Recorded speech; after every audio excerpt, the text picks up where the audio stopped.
All right, well, thank you for coming. I appreciate it. When we scheduled this meeting before the election, I wasn't sure what type of turnout we would have. I'm pleasantly surprised to see anybody here. I appreciate it. We had advertising going out on the radio and the newspaper, blast email, blast phone, and I'm glad you people showed up, because what happened in November doesn't mean that we have to stop doing what we're doing. It actually means that we have to do more than what we were doing, because we didn't do enough, evidently. And that's why we scheduled this States' Rights Forum, because states' rights are our last defense against the federal government right now. And the federal government is geared up to run roughshod over this country, and we have to stop that. And the gentlemen that we have scheduled tonight are uppermost and foremost and knowledgeable men in the state on how we can do that. So I wanted to bring them out. We wanted to bring them out and have you ask questions. So actually, after we get done with the announcements, we're going to have a forum with Matt Briette with the Commonwealth Foundation. He's going to be the host. Leo Knepper with CAP, Citizens Alliance for Pennsylvania, is going to speak on election results statewide, which you don't hear about a whole lot unless you're really plugged in to what's going on. So he's going to tell us if we're making any ground statewide in the Senate and the Congress.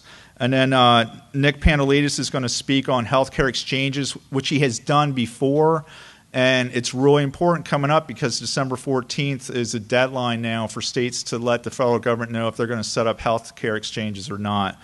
Joe Stearns is going to speak on the Electoral College, and Matt's going to be the host with Commonwealth Foundation, so he's going to be kind of freewheeling. But after we get done with the announcements, and each of those gentlemen speak on their specific subject, they're going to be up here on the stage, and you get to ask questions, and we'll go from there. It's going to be about an hour of questions and answers, hopefully.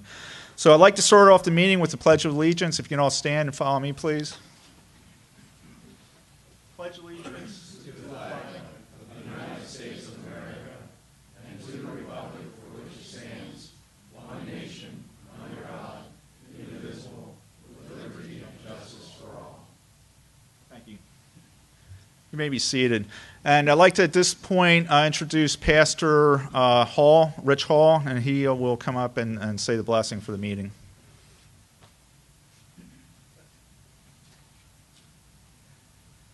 Shall we pray? Lord, we thank you for the opportunity and the freedom of our country to be here tonight. And Lord, we thank you for this country that you've raised up by your grace and by your power, and which you have sustained for well over 200 years. And Lord, tonight as we gather, we think of that verse in the Bible, "Be not weary in well-doing, for in due season you will reap if you faint not." Lord, we thank you for groups like this that are standing up against evil and against wrong in our country. Thank you, Lord, for these folks who love their country and desire to not see it be taken away. And Lord, we pray that you would help us not to be weary in well-doing. Help us to claim that promise in your word, to reap if we faint not. Help us not to give up, Lord, in these last days, when it seems as though evil, when it seems as though wrong is triumphing on every side. Lord, we pray that we might press on and keep our eyes on the goal. And so we just thank and praise you, Lord, for the opportunity to be here tonight. We thank you for the Lord Jesus Christ, who loved us and gave himself for us on the cross of Calvary. We ask these things in Jesus' name. Amen. Thank you, Pastor Hall. I don't have any notes, because I left all my notes in my briefcase at home, which does me well. Sometimes it's better that I don't have notes. I'd like to bring your attention to the back of the agenda. Does everyone have an agenda? Because everyone should have an agenda, because the agenda is sitting up here on the front table. Alan, if you could, and Bill, if anybody doesn't have an agenda, please raise your hand and you can get an agenda. Because on the back of the agenda we have upcoming events. It's pretty sparse upcoming events because we're heading into the holiday season. But I'd like to mention that Adams County 912 is having their monthly meeting, which is December 20th, Thursday, December 20th. Jeff Trish, who is the president of Adams County 912, is here. Where is he? Jeff? Jeff, stand up and tell everybody who your guest speaker is going to be on December 20th. And you have a microphone. Just push the bottom. Folks, we have a great opportunity to come out and listen to a man that knows the Constitution in and out. And any question you might have, he can definitely answer. He's well versed in it. He's from the Institute in the Constitution down in Pasadena, Maryland. His name is Pastor David Whitney. Don't let the word pastor throw you off. He is a man not only does he know the Bible, he knows the Constitution, the Bill of Rights. He knows everything about the things that we need to learn and get better at teaching others. That's why we want to sit in his presence and gather his knowledge so we can share this and persuade others to understand how this nation should work. Thanks, folks. It's Cross Keys Motor Inn Restaurant and Lounge at the intersection of Route 30 and 94, I believe it is. Come around to the back, 7 o'clock, December 20th. Thanks. Thank you, Jeff. Adams 912 Patriots are basically our brother organization over in Adams County, and they're doing a good job over in Adams County. Our next meeting is scheduled for February 7th. We decided to go on a bi-monthly schedule just because it takes a lot of time to do these monthly meetings, and we just don't have the help right now to do it. I've been to every meeting since the very first 912 meeting every month, and it takes its toll. So we're going to bi-monthly, and what we're going to try and do, and we have to talk to the Board of Advisors on this, but we're going to try and have ancillary meetings between the general meetings, meaning that we'll have smaller meetings that are going to be focused on one single subject. And then if you're interested in that, you can come. If you're not, you don't have to come. I think it'll give us a fresh perspective on what's going on, and it'll help us grow our membership, actually. The other thing is that we're going to have general elections for the board members, for the president, the vice president, and the secretary. The treasurer position is an appointed position, and that's appointed by the board of directors. But in February, we're going to take nominations for president, vice president, and secretary. So if you know of anybody that wants to lead the group or wants to be more involved with the group, or if you want to be more involved with the group, we're going to have a blast email that has the duties of each position laid out. And if you want to, in February, we're going to have open nominations for those positions. And then in March, we're going to have a members-only meeting, and we'll have elections, and we'll discuss group issues. So keep that in mind. There will be emails coming out about that. The other thing is, on the back, there's a thing that says, tell Governor Corbett no to healthcare exchanges. This is part of an email that Dr. Nix sent out to his email list, and it actually says, call Governor Corbett's office, and it has his number. And I called them today, and I talked to a girl there, and I asked what Governor Corbett's position is on healthcare exchanges, and if he has made a decision. And she said, no, he has not made a decision. He is waiting for questions to be answered from the administration, which Dr. Nick will talk about this more. I'm sure any number of the other people that are going to be up here will talk about this more. There's no reason for Governor Corbett not to have made a decision already when how many other states have said no to healthcare exchanges? How many other states have said no? Anybody know? 22 states have said no already. Governor Corbett has enough cover from conservative governors where he can fall in line. He's not the lone wolf out there, but I'm not sure what the deal is. But I behoove you to call this number and call it more than once and have your friends call, because December 14th is a deadline for the states to make a decision on whether they're going to accept healthcare exchanges or not. With that being said, Randy DeSoto with Americans for Prosperity is going to come up and speak on an initiative that Americans for Prosperity has in the very near future. Randy helped set up phone banks in York County before the election for Americans for Prosperity. He did all the work. They paid for the room. We had weekly phone banks for 7 weeks. 2 of those nights, one night we were what, 4th in the nation? We were number 2 in the nation in phone calls made. And another night we were top 10 in the nation for phone calls made. So I want to thank you very much. I want to thank Randy for the work he's done. He's going to speak a bit about Americans for Prosperity. Randy.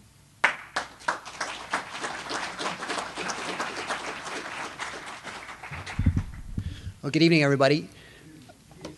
And I do want to thank everyone for all the effort you put in during the phone banking. It was quite an undertaking, and as I sent emails out to many of you to indicate that actually in Pennsylvania the differential, not that AFP can be focused on elections per se, but the differential in terms of changed hearts and minds was in the election results, you might say, and that was, it had gone from 11% down to 5%, so there definitely was a shift here in Pennsylvania. One of the few counties that actually went up was in Philadelphia, where it was 5% more, but 64 of the other counties, Barack Obama had lost ground, but he picked it up in Philly, and that's a big place. So, in any case, but what we're doing now is we are focused on the Governor Corbett initiative, and we have been reaching out to partner organizations around the state and asking them to call the governor, as well as Mike Turzai and Pileggi and Senator Scarnati, the leaders of the House and the Senate, and just to encourage them to do what many other states have done. Apparently New Jersey even had a vote today, our decision today, and they went that way as well. So, as Scott said, we're not on some great conservative fringe if Pennsylvania makes this decision. And there's really I have a sheet that I will hand out afterwards that has the myths regarding the healthcare exchange, and one of them is that we'll somehow be disadvantaged if we don't set up a healthcare exchange here in Pennsylvania. But the opposite is actually true. There will be one through the federal government, and if we set it up here the way the law is written now, if an employer is found to not have an exchange, and I'm sure we'll get into all these details, but not to have one that's acceptable to the Obamacare standards, then the person can go through this state exchange if it's established and get a $3,000. The employer will pay a $3,000 penalty, and the employee will get a tax credit from the citizens of Pennsylvania. So it's it's a job killer all the way around. So the best thing that McDonnell and the governor of Georgia and Jan Brewer and everyone has decided is we're just going to opt out for now. There's still too many problems, and we can always opt in if they decide later down the way it's in our best interest. But for now, we're really encouraging the governor to not do that. So I do have a sign-up sheet if you're interested. We're trying to get a concerted effort to have calls going every day until the December 14th deadline to let the governor know there's a consistent opposition to this here in Pennsylvania. So that was the main push. But we also, if there's interest, and you can indicate that tonight, or you can come to me afterwards and I'll have a sign-up sheet, AFP would like to do an editorial writing little seminar even next week, if there's interest, perhaps Tuesday, and just kind of see where people are, and just to kind of give you the basics of how to write a good editorial into the paper, that and what sort of things they'll be looking for at the paper, and the length and the style, and just give you a little primer on that. And either Katie Abram, who is our director of communication, who had the famous interchange with Arlen Specter a while back that made YouTube fame, she'll either teach it, or I will teach it, or we'll do it as a combination. And I do some column writing for Town Hall and the Daily Caller, so I've gotten to gain some experience that way. So, yeah. Yeah, is there an interest in doing that before Christmas, like next week, that would help, in this initiative specifically, and then going forward into other areas, but with regards to Obamacare? Would there be anyone who can fit that in between now and Christmas? One, two. So, okay. So maybe we'll have to that might have to be something that waits till New Year. But, and I do want to point out that one of your own has been named AFP's Citizen Activists of the Month here in Pennsylvania, Todd Kiefer. So he's here in the audience. So that's due to his efforts in writing and going to physicians and encouraging them to write, in opposition to Obamacare. So those are the two things I wanted to talk about. And I also want to point out that AFP is backed, and we'll be having a press conference next Tuesday in the Rotunda, which anyone's welcome to come to at 10:30, where Representative Denlinger has put in a letter, and he got many signatories to go on with him and say basically two things. We don't want the exchanges, and we don't want the expansion of Medicaid here in Pennsylvania, which will cost billions of dollars to the taxpayers. And so he's reintroduced that letter. It was signed and introduced this summer, and now it's, they're reintroducing it now that Governor Corbett's in that decision window. And your own Scott Perry was one of the signatories, so you're doing good things down here. But thank you for your time and your attention, and have a good night.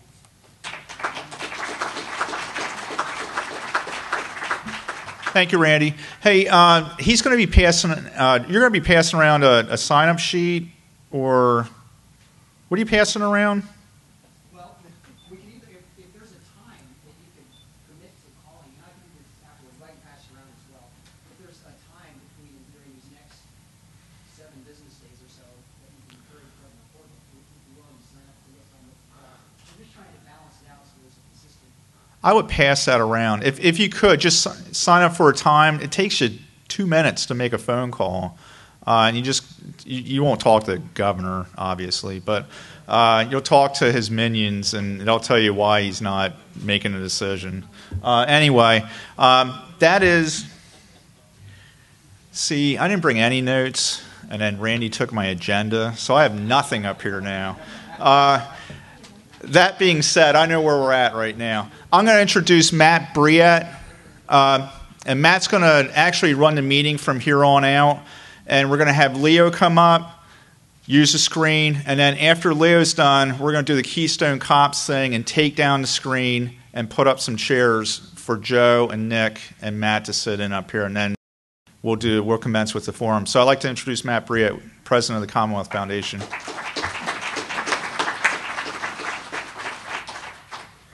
Great, good to be with you all, and it is good to see so many folks here. And I have to admit that while I was very disappointed in the election outcomes, because I think it showed us the battle that we're in terms of the philosophy of a lot of our neighbors. And I think we recognize we have a long way to go to educate people about the benefits of freedom. But I will say this, that for us, we didn't see the battlefield really changing a whole lot, even had Governor Romney been elected president. Because I'll tell you what, we still would have had to deal with Obamacare. You'd have had a Senate still run by the Democrats. So you would have still been dealing with Medicaid expansion, exchanges, many of the things I think that we're dealing with today. We would still have a crisis in pensions that are going to be driving up local property taxes. We still have so many challenges that are dealt right here in Pennsylvania and are going to be dealt with in 49 other states. The battles really are at the states. There's a battle going on in Michigan right now. You're hearing about what's going on right now in Michigan. The House just voted to pass right to work in the 5th most unionized state in the nation. Absolutely clap that. They voted 58 to 42, I believe was, 58 to 52. The Senate, I believe, was taking it up, and I'm not sure if they ended up doing that today, but they fully expect to deliver a Christmas gift to Michiganders in the form of right to work. We know the benefits of that. We know the benefits of freeing people in the workplace. We'll be talking a little bit about that tonight. We've got a number of great guests to talk about why our states are important and why our battle wasn't going to go away if Governor Romney had won, if we'd have seen a number of the changes we'd like to have seen. The battles are right here in our backyard. Our opposition knows that. Believe me, they know that. That's why they have organized to the extent that they have, and it's why we also need to start countering that effort. So Leo Knepper is the Executive Director of Citizens Alliance of Pennsylvania, and I think he's going to have a presentation. Do you want the mic here, or how do you want to operate, Leo?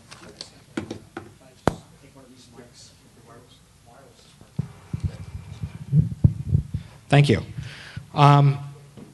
This will be a pretty quick presentation just to give you some basic numbers so you can kind of think about when we're talking about the election results and how everything went. So I'm going to focus on both the state and the federal. Quick summary of what happened at the federal level. For the presidency, obviously Obama is still the president, and we still have Senator Casey, so no surprise there, unfortunately. So where it gets kind of interesting is when you start to look at it in comparison to 2008. In 2008, Obama actually had a higher percentage of the vote. So there was, I'm sorry, I'm in somebody's way. Obama actually had a higher percentage of the vote than he did in 2008 than he did in 2012. There was actually a 2.4 percentage point swing to Romney. So Romney actually got about 24,000 votes more than McCain did. And that actually, Obama's margin of victory decreased by 50%. So, I mean, that's, unfortunately, unfortunately it wasn't enough, but it certainly, there was a big difference between 2008 and 2012. On the Senate side of things, the last Senate race was in 2010. So looking at Senator Toomey, got just over 2 million votes, and Tom Smith got 2.5 million votes. But because there was an increased turnout, even though he got more votes than Senator Toomey did, that wasn't enough to take Tom Smith to the Senate. There was actually a 39.6% increase in turnout across the state. The interesting thing was actually the 8 most urban counties, their turnout actually increased by more than 40%. The city of Philadelphia from 2010 to today, to this year's election, the turnout actually went up by 53%.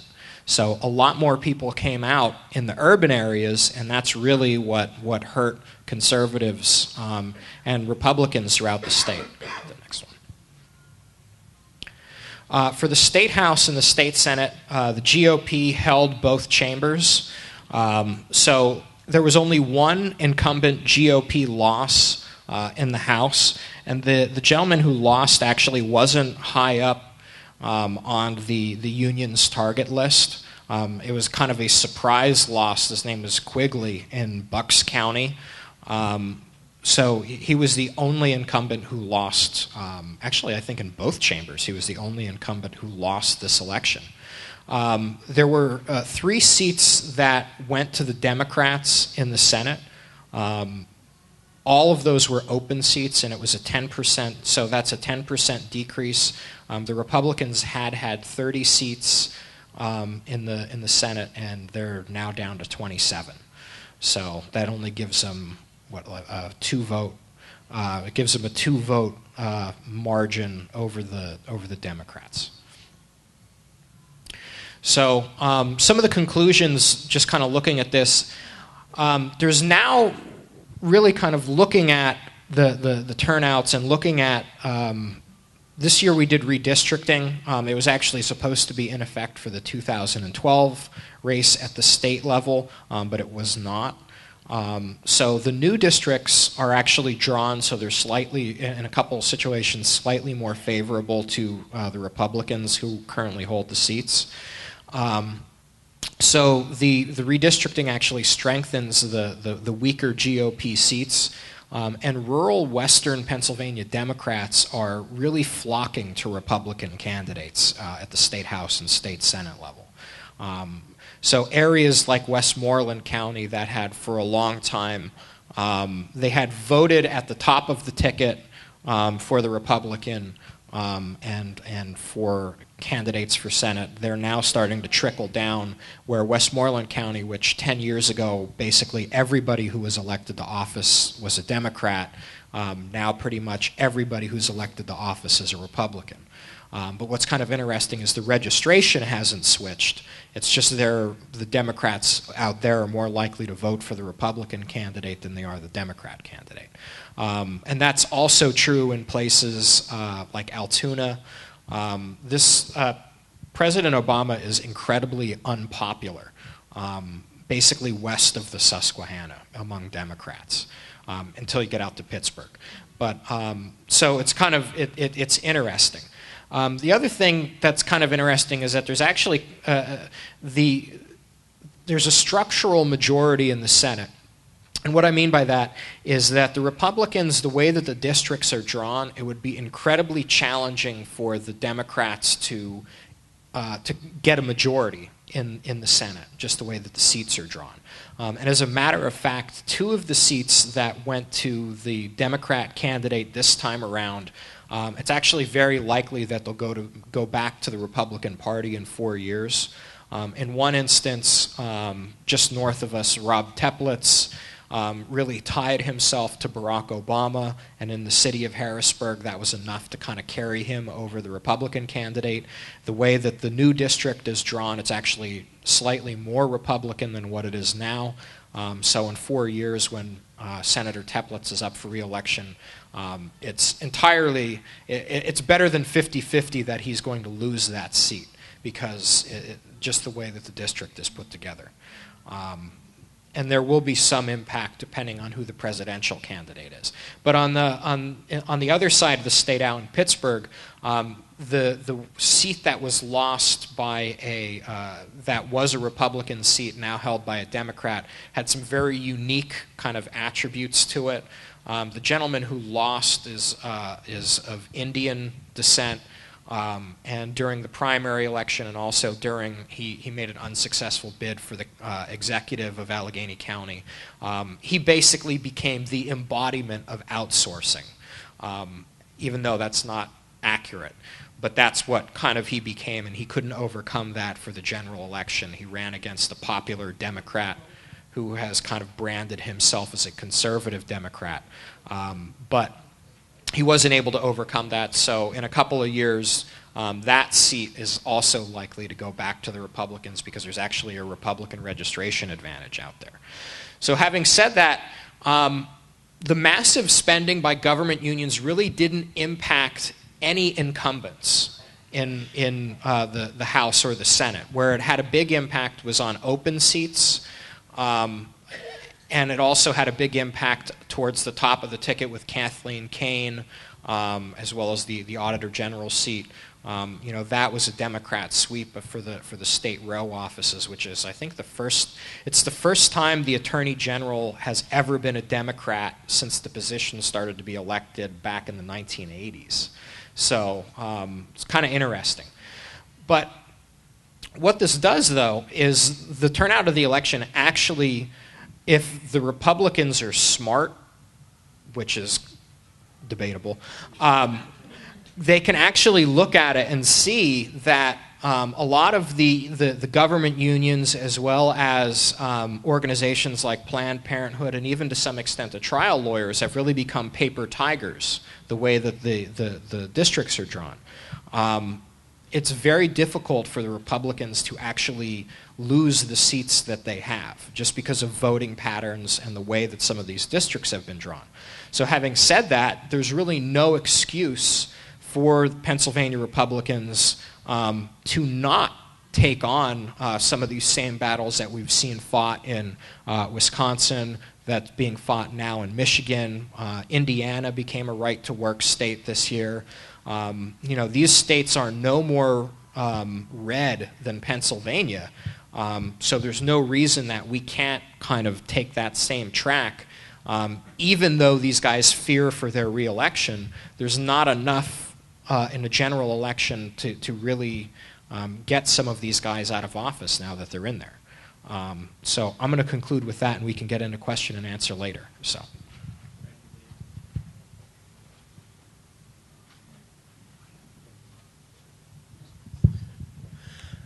Great. Thank you, Leo. I guess, Scott, we're going to now have everybody come up here, or should we have... Just have Nick speak from the... Okay, I'm going to go to Joe just to go from kind of the electoral races to the electoral college. Then we'll deal with the healthcare exchanges.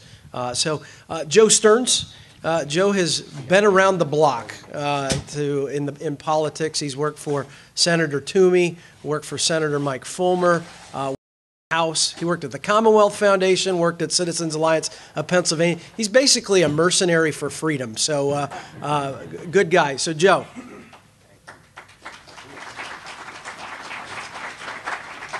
Thank you very much, Matt. It's great to be with you, ladies and gentlemen. My name is Joe Stearns. I'm from Deer Lake, Pennsylvania, a booming metropolis of 600 people, happily married, and I just bought my wife for Christmas, at the recommendation of Leo, a Sig Sauer P228 380 caliber pistol with night sights and a laser, and any gun owners in the room? Yeah, all right. So it's good to be with you, and unless you're happy with the presidential election results, which I assume you're not, like me, I think you'll be receptive to my topic, which is reforming the Electoral College system in Pennsylvania so that we elect our electors to the Electoral College per each congressional district. Just let me go backward and have a quick primer on the Electoral College so that I know this is an informed group, but we want to be on the same page. As you know, the Electoral College is set up so that each state is assigned a number of electors equal to its number of congressmen. So, for instance, Pennsylvania has 20 electoral votes because we have 18 House members and 2 senators. California has 55, Texas has 23, and so on.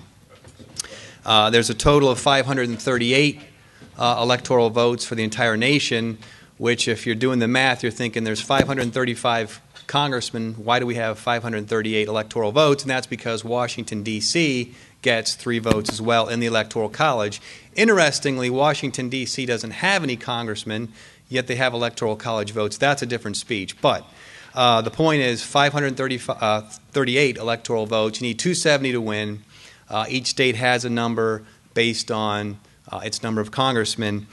And the Founding Fathers' purpose was simply that they didn't want a small group of populous states of a parochial interest to dominate the presidential election. So even little tiny states like Delaware and Rhode Island are kind of given an equalizing force with giving those 2 at-large votes for the U.S. senators. And that was kind of the thinking. And I'm sure you've all seen that famous red-blue map of the election results. And invariably, it's going to be a sea of red and a smattering of blue, which reflects the fact that the Republican candidate for president wins about 80 to 90% of the landmass or the geography. And you look at that map and you think, well, how could the Republican candidate ever lose? And of course, we know that the population hubs are in the cities and suburbia, and the Republicans win the rural area, and the Democrat candidates typically win the cities, and it becomes a fight to some extent for suburbia, right?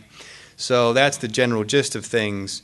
Now, in Pennsylvania, it was disappointing. Everyone I talked to voted for Mitt Romney. Maybe I need a different circle of friends, but it's like when Nixon won, a liberal lady made a famous quip, I can't believe that Nixon won. I don't know anyone that voted for him. That's how I feel about this election. I can't believe Barack Obama won.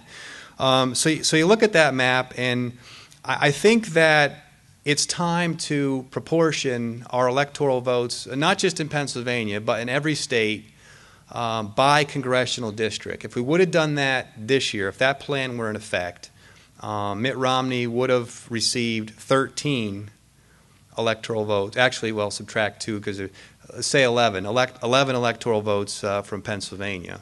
And that still wouldn't have been enough to win. Because Barack Obama got, 330 plus, I think. So that wouldn't have been enough.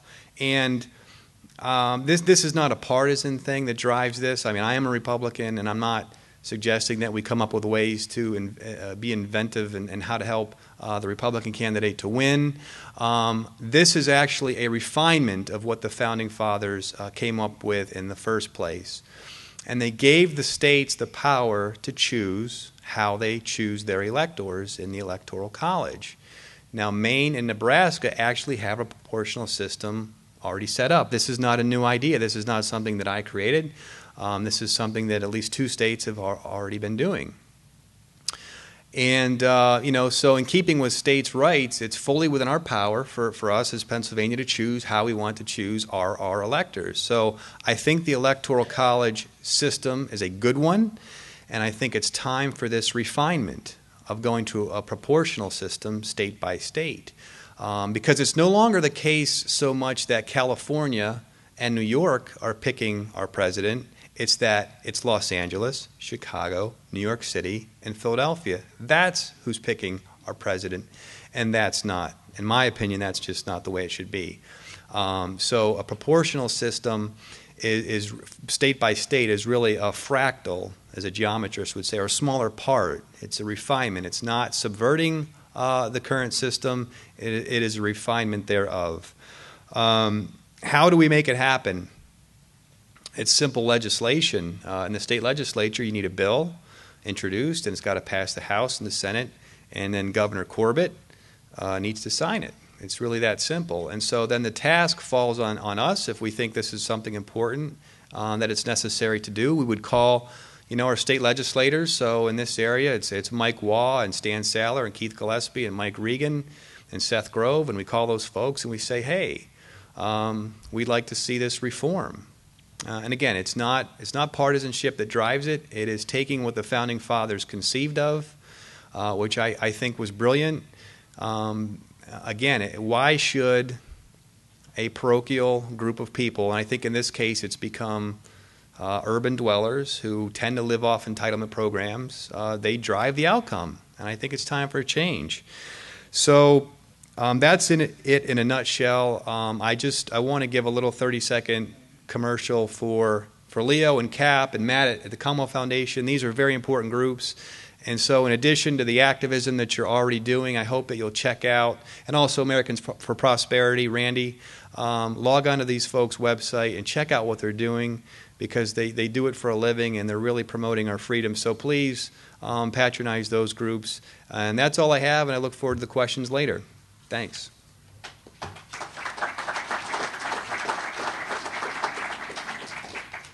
We're going to throw a lot at you, so have your questions ready here. I know I've got some for Joe as well, because this was a push that, it faltered here a little bit earlier. It would have been interesting had it happened. Dr. Nick Pandalidis is an expert on these healthcare issues, of course, and fighting Obamacare here in Pennsylvania. And there are going to be a number of pressure points. The message is getting through, but it hasn't gotten through entirely because, we haven't had that permanent decision yet by Governor Corbett. And these are going to be those states' rights, and we can join the other states in telling the federal government, no, we're going to exercise our states' rights and powers here. So, Dr. Nick, tell us where we're at and where we need to go here from tonight forward. So, thank you.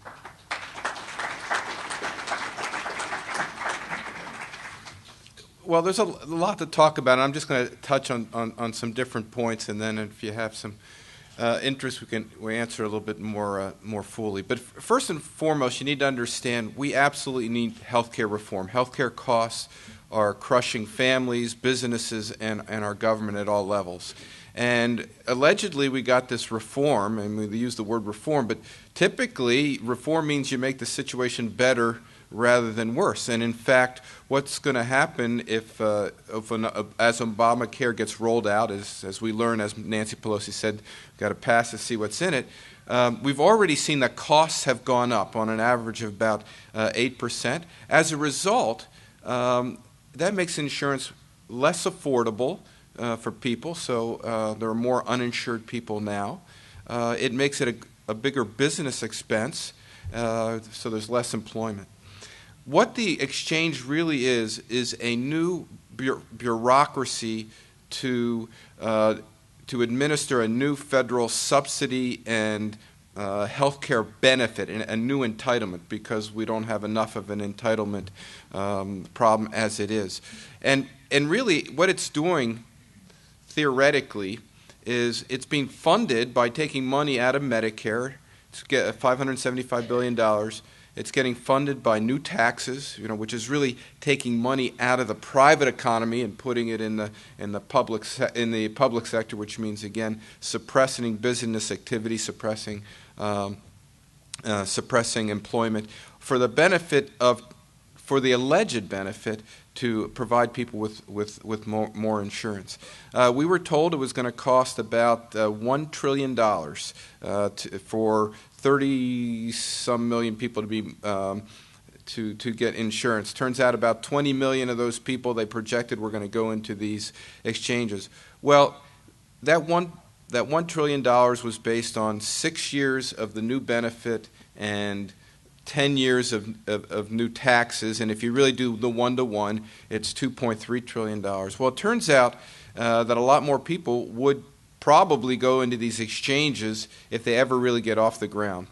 let me just briefly say a few things about implementing the exchanges. As was mentioned earlier, whether the state runs it or whether the federal government runs it, it's still determined by federal statute and regulation. And really, the state, as the statute is written, doesn't have any leeway to manage it differently or better. So the way it works is now anybody between the federal poverty level, 133% of the federal poverty level, and 400% would theoretically qualify for subsidies.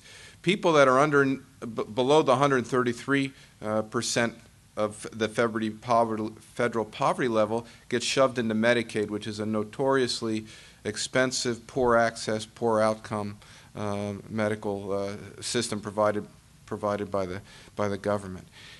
But even if the federal government or Pennsylvania were to set up the exchange, there's no actual mechanism to qualify people for the subsidies, because right now there's no place that the state could go to and say, okay, when this family comes, what is their income? I mean, at best you could go to the IRS, but that relationship is not there. So that will have to be part of it, and it's always going to be 2 or 3 years behind. And then you have the situation where many states actually qualify children in Medicaid in the CHIP system to above the 133 level, many as high as 200% of the federal poverty level. So how are you going to sort out which families are how are they going to get their subsidies? So the reality is, even if the states were to set it up, and the real losers here are the states that are going to try to set it up, because they're going to find the mechanism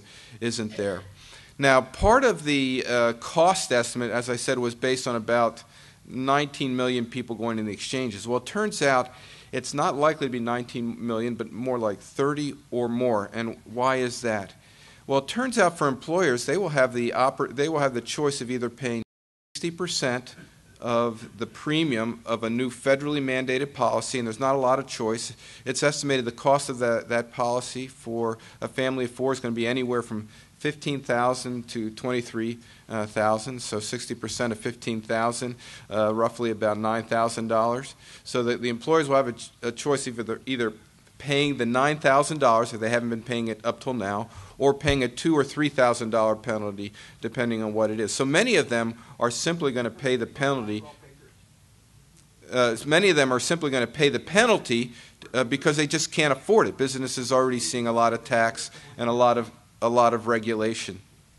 On the flip side, people that are low wage earners, they're not going to want to get employer-provided insurance, because if you get employer-provided insurance, the only federal benefit that you get is essentially not paying the FICA, 15% of say a $15,000 policy, which is a $2,300 federal subsidy. If they go into the exchanges, they get a subsidy of nearly $13,000. So for if you have 2 different employers and one is providing insurance, taking it on the chin from a financial standpoint, they're going to have to pay that employee significantly more wages compared to a similar employer down the road who is sending them into the exchange, because the difference in the federal subsidy is almost $8,000. So it's just such a convoluted system. The whole thing falls apart under its own weight. But the advantage of Pennsylvania turning it down is it forces the federal government to act in some way. And the way the statute is written, first of all, there's no funding for the federal government to actually set up the exchange. And even more importantly, there's no provision for the federal government to distribute the subsidies, which are really at the heart of the Obamacare exchange. Now, they've already said they're going to just disregard that part of the law. But if they do that, what that means is if the state has said we're not going to do the exchange, that is an advantage for Pennsylvania employers, because that employer mandate doesn't affect them. But if the federal government comes in and now qualifies people for the exchange, gives them a tax credit like they said they were going to. Now those employers all of a sudden are exposed to that mandate, and you have another opportunity to litigate this in front of the Supreme Court. In fact, so far one state has already done that, and that is, I believe, Oklahoma. So there's really no advantage for the state to set it up itself. If the federal government comes in to set it up, it's not even clear that they can do it. If they try to do it, it will give us another opportunity to get Obamacare thrown out so that we can move on with health care reform that we desperately need to make health care more affordable for you and I, for businesses, and for our government at all levels. So I'll be real happy to elaborate on any of this stuff. I know I kind of a smattering, but it is just such a crazy law that makes no sense. The more you learn about it, the less sense it makes, and it's hard to imagine that it could even work. So.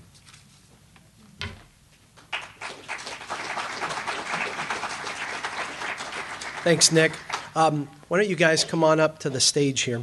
And as you come up, I want to just make a couple of comments to throw out there for you to consider the context of the rest of this discussion. I do want to say, commend Governor Corbett and the Republican legislature for their past two budgets, where they have withheld the cries for higher taxes, for higher spending, and they have not submitted themselves or capitulated on that front. That said, I think it's been a bit disappointing in terms of a lot of the opportunities that are being lost with supermajorities. The House Republicans had a majority of 112 to 91, a majority that neither party has enjoyed in modern history. The Senate Republicans held a 30 to 20 majority. What have they done with those majorities? Now, a lot of people have looked at what's happened in Wisconsin, a very blue state, where the governor there, Governor Walker, with Republican majorities for the first time in many, many years, were able to make structural changes that are really turning that state upside down. And what has happened in Pennsylvania that we aren't seeing these kinds of reforms? Have you thought about that? Why is it that Pennsylvania, that has had a Senate with a larger Republican majority than even Texas has, not been able to do the kinds of structural reforms, things of real education reform, real pension reform, real, you name it? Why are we not seeing that? Well, to us, there's a simple explanation. Frequently, we look at things as a Republican-Democrat paradigm. I want you to throw that aside, because that is not how it operates anymore. Because at the end of the day, whether you're looking at education reform, pension reform, liquor privatization, you name it, the paradigm is this. It is those who enjoy or have the benefits of big government have a functional majority. They are driven primarily by the government employee unions. They are the ones that are providing the financial and the political power behind efforts that have enough Republicans, a handful of we've identified about 15 of them, that are joining with the Democrats to operate as a functional majority to thwart these types of reforms in Pennsylvania. And so on all of these issues, in both the House and the Senate, the big government party versus the taxpayer party, the big government party driven by the government employee unions, are holding a functional majority over we, the taxpayers. How powerful is it? Let me give you an example. Texas, they have government unions, but they're a right-to-work state, meaning you can't force people to join a union as a condition of employment like you can in Pennsylvania. You also don't have government entities serving as the collection agents for those dues and fees. Texas has a population that is more than double ours here in Pennsylvania. The government unions over the last 3 election cycles contributed about $12.5 million towards politics and lobbying in the state of Texas. Pennsylvania, during that exact same time period, how much do you think the government union spent? Nearly $50 million. You want to talk about money in politics, that's where it is at. The government unions hold the financial and political power right here in Pennsylvania. And that is what Governor Walker was able to overcome in Wisconsin. And how dramatic have his reforms been? And he didn't make it a right-to-work state. He basically told the unions, you go collect your own money. No longer are the school districts going to collect your money for you. You have to go knock on the door of every single teacher to collect your money. In the 2010 election, the WEAC is what Wisconsin Education Association Council spent $1.6 million in 2010. Do you know how much they spent in 2012? 1,374. The playing field was leveled, and it brought the Senate back to the Republicans, where they have been able to sustain these reforms. And you're seeing it across every level of government, the savings as a result of taking on the government unions. In Pennsylvania, until we are willing to take them on and fight them, we won't get pension reform. Your property taxes will keep going high up. We won't get education reform. We'll keep throwing more money into a system that isn't improving, that's trapping kids into underperforming schools. We're not going to get the kinds of reforms that you all here will support. And it's why we probably are not hearing something substantive from Governor Corbett on the exchanges. Because there isn't a day that doesn't go by in Harrisburg, our office is right at the foot of the Capitol, that you don't see representatives from SEIU, AFSCME, AFL-CIO flooding the Capitol, demanding that government grow. That's where our battle lies here in Pennsylvania, and we need to see that paradigm between the big government party and the taxpayer party, and right now we're in the minority. We got to win it back. I will tell you this, we're close. We saw it on a liquor privatization vote that didn't happen. We knew the whip count in the House. We saw it in a prevailing wage vote that Ron Miller was ready to push through, just a handful of votes.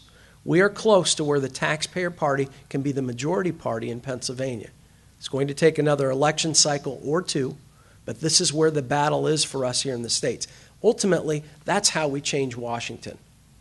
Because who is in Washington but guys that were at the state level? And if we start sending better people to Washington, that's how we will change this country. And this is going on in states all across America. So into that, we're talking about states' rights. And we're talking about these issues on how we in Pennsylvania can have an impact on our country. Because I do believe it's going to start in our Commonwealth in order to save our republic. And it's going to be these things that are going to change. Joe, what are the arguments against this electoral college change that has been made? And then contrast that with kind of the national popular vote that seems to have some legs going across the country as another way of choosing our president. Two big concerns. One is there are folks who feel that going to a proportional system would slip us down the slippery path to a popular vote system, but I think that fear is Can't hear me in the back? Can you stand up? Oh, sure. You want to see my lovely mug? Great. I was saying that the objections to this reform would be, and really it's not reform because, again, 2 states already do it. It's not a radical or drastic thing. But one concern I've heard from conservatives is that this would lead us down the slippery slope to a national popular vote method for determining the president, and I think that fear is unfounded.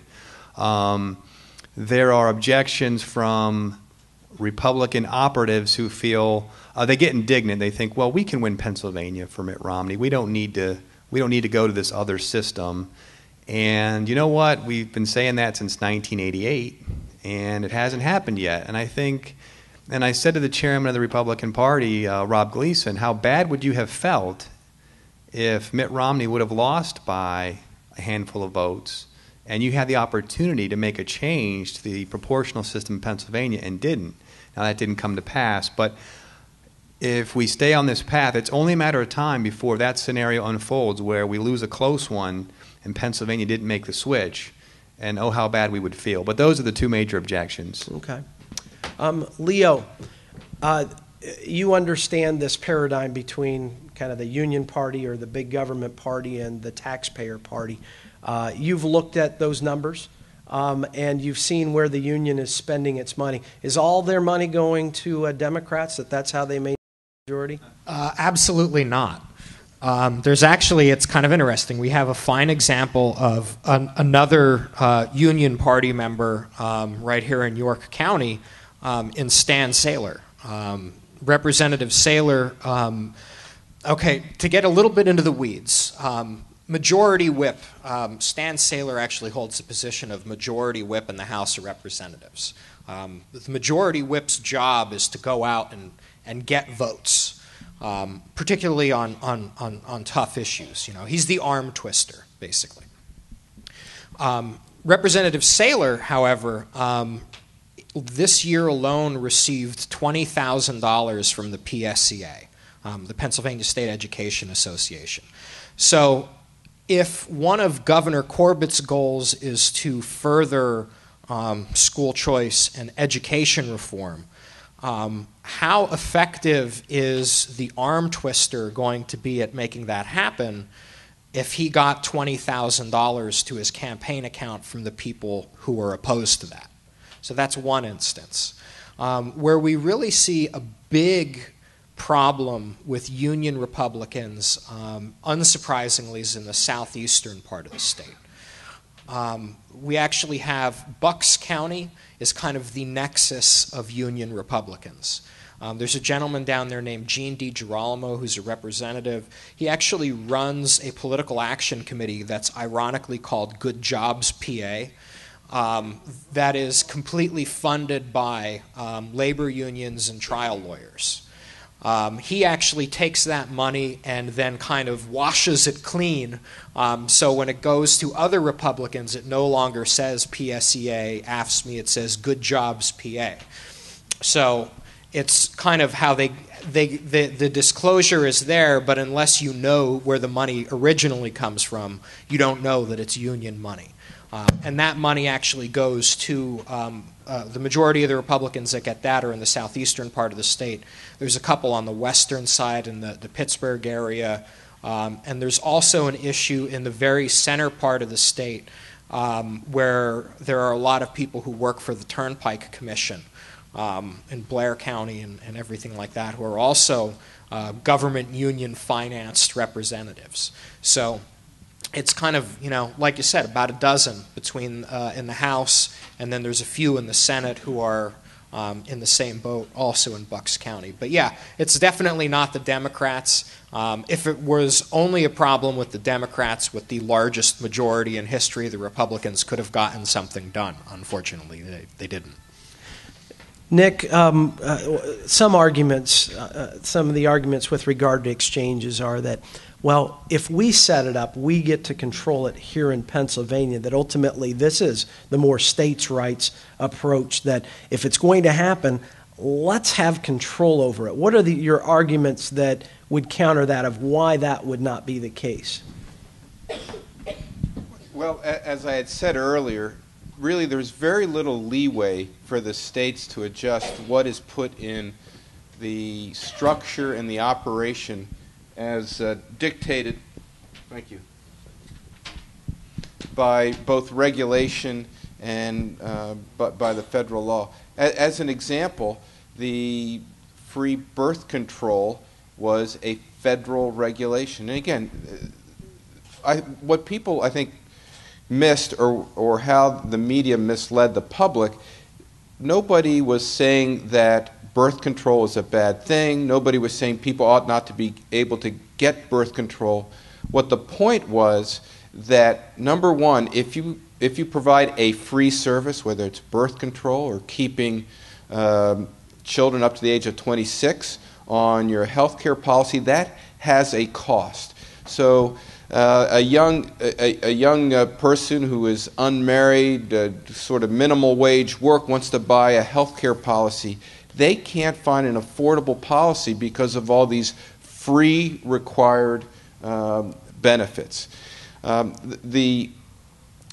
by far the biggest thing is that even though they say the state would run it, how they run it, how it operates, is effectively controlled by the federal government anyway. What do you say in regards to the questions that are being asked and that the governor is saying, hey, we want to have answers to these? Do you see these as legitimate reasons to not declare your position? I don't believe so. But the reason he's not getting the answers is they don't have the answers. They're asking things like, okay, if it starts at the 133% of the federal poverty level, but yet we have a CHIP program that's at 180% of the federal poverty, how's that going to work? Well, they don't know. They're going to ask, well, how do we qualify how much federal tax subsidy somebody gets based on income? What's the mechanism? We don't know. So they're not going to get the answers. What's really happening at the state level is they're seeing a lot of special interests, the big insurance companies, the big nonprofits, right? They don't care about money because they want to see non-taxed. They're just non-taxed. Non-taxed. Yes. Yeah, they want to see hundreds of billions of dollars of new deficit spending flowing through the exchanges that will come to them. The good news is, thanks to the efforts of AFP and other grassroots groups and all these calls, they're making a difference. Today I got an email back from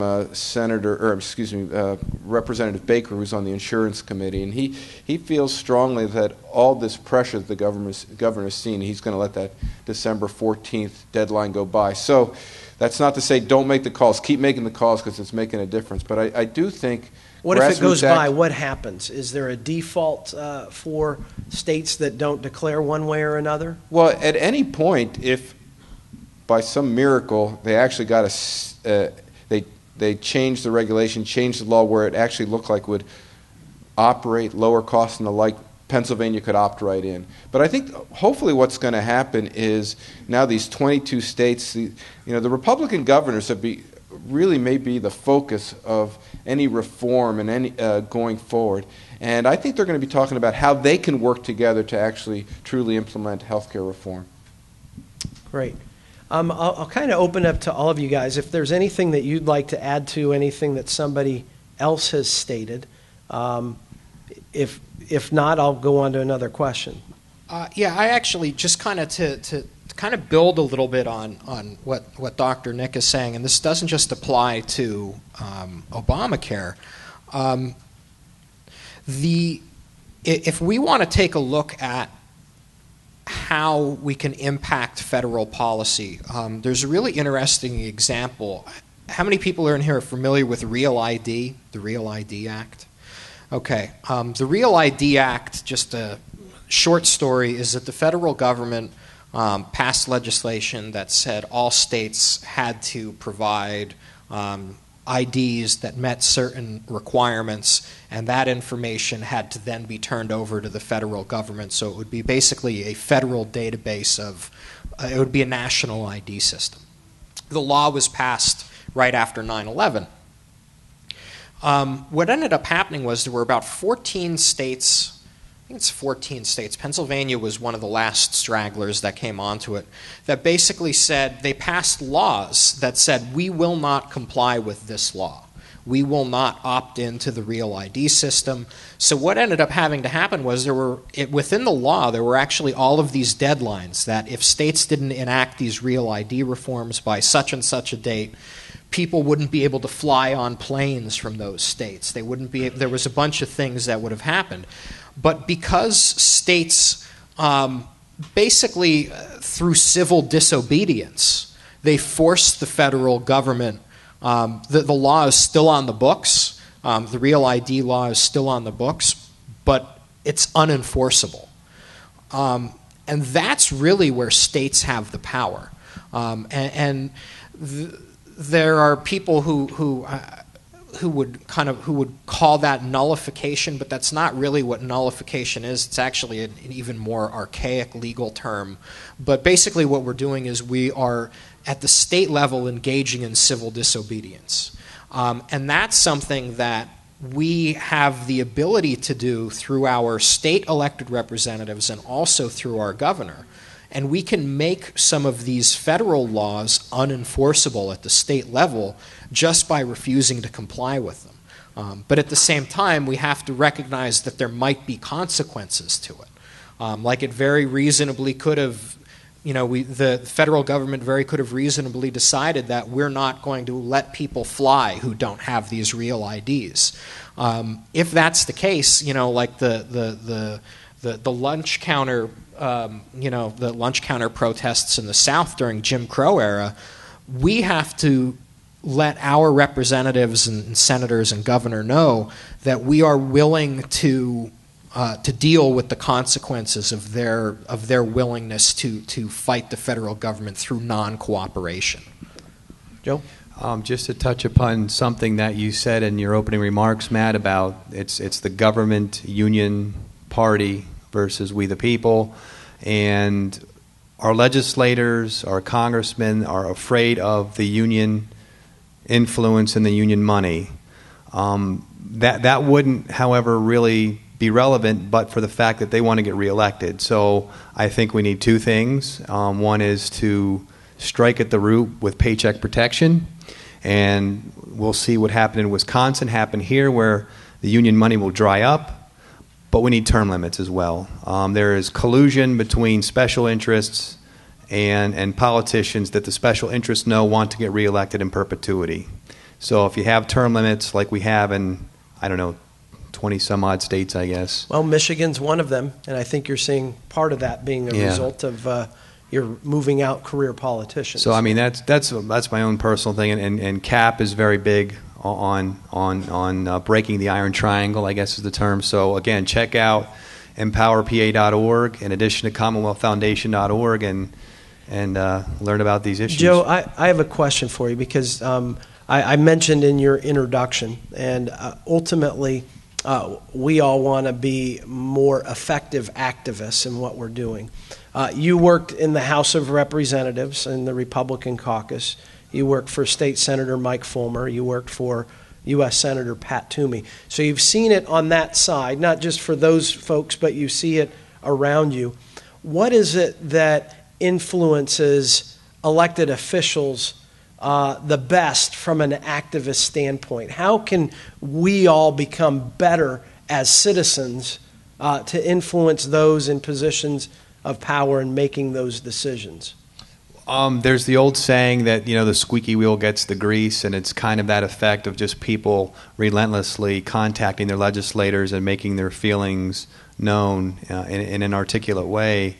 And ultimately, they have to be more afraid of you and what you do in the ballot box than what the unions can do. So it's really just a steady drumbeat and a consistent message from you folks to those elected officials on whatever the particular issue is. A great example was the pay raise. Remember the infamous pay raise in 2006 where they went in at, 2 o'clock in the morning and, an unconstitutional midterm pay raise? Well, and the media helped out here. The newspaper association was on a vendetta of sorts, but the electorate, the pressure was relentless from the voters upon these elected officials to the point where they did what the guru, Dr. Terry Madonna, said, and others said never would be done. They're never going to repeal there's never been a repeal of a pay raise, but because you folks did what you did, they actually repealed it. And many of them still were defeated at the next election. That's a good thing, but I guess that's the short answer. I also say that it's important that we tell them when they do something good or right that you are doing that, because then they're more apt to listen to you when you have a critique to deliver. If you're only in their face when they're doing something wrong, you will get blown off. But if you are telling them when they've done something right, they will be more apt to listen to you. And they certainly appreciate it. And I think even in some of the worst, you can probably find something. Well, maybe not. But Milton Friedman had a really interesting, one of the economists for Ronald Reagan, in an interview that he talked about, the challenge isn't getting the right people to do the right thing. The challenge is getting the wrong person to do the right thing. And in that, even if the wrong person, if they do the right thing, even if they do it out of fear rather than believing in why they're doing it, then you should still recognize them for it. And he called it making it politically profitable, for them to do the right thing, because ultimately they are interested in getting reelected. So it's up to us, not just to come out to meetings like this and be informed, but when we go home, am I calling up my representative and telling them what I want them to do? Am I calling up my senator and telling them what I want them to do? Even though I do this for a living, in terms of, I make people angry for a living, but even though I do this for a living, I still make it a point. I call up my representative from the House of Representatives. I email my senator, even though he doesn't like me, because that's my responsibility as a citizen. Your friends don't like you, Leo, but I know, that's it. it's tough. but it's my responsibility as a citizen, even though my former congressman is a Democrat. I emailed him all the time, knowing that every time I emailed him, no one would listen to it. I email and call up Bob Casey's office about issues, not because I think it's going to make a difference for him, but because that's my job as a citizen. I have to tell them what I want to do, what I want them to do, whether I think they're going to do it or not. Nick, you mentioned that we do need health care reforms. Kind of a two-part question. What are the things that could be done in the states? And can that be balanced with Obamacare, or does Obamacare just kind of obliterate anything the states could do right now to deal with the health care issues? Well, as Leo was just talking about, Obamacare, like the Real ID. The Real ID, is sort of falling apart. There was something called the Class Act, which was a long-term care entitlement. It very quickly was clear it wasn't going to be able to be funded the way it was written in the statute. They had to, as you know, give out thousands of waivers. For instance, for some lawyers... To the government unions. To government unions, partially, but also places like McDonald's, where they have low-wage workers, they were providing what they call mini med policies. Well, it turned out that they didn't meet the criteria, and they would have gone away. So people who had a little bit of insurance were going to have none. The high-risk pools turned out to be underfunded, essentially unfunded. They haven't been enacted. So I think if the states can do some things that actually lower costs and improve access, because there really isn't a federal alternative. There only is by name. I mean, it's sort of typical of liberals. They pass a law that intends to do something good, lower costs, improve access, and yet there's no logical way you can connect that aspiration and what was passed. So that's the way Obamacare is. It's not going to improve access. It's not going to lower costs. So one thing that could be done, and what has been done in the state of Utah, to get around one of the major drivers of increased healthcare costs, which is the federal tax policy, which preferentially treats employer-provided insurance over individually bought insurance. If that could be changed at the federal level, that would be huge, because then people, number one, would have a portable policy just because they change jobs. They wouldn't necessarily lose their insurance.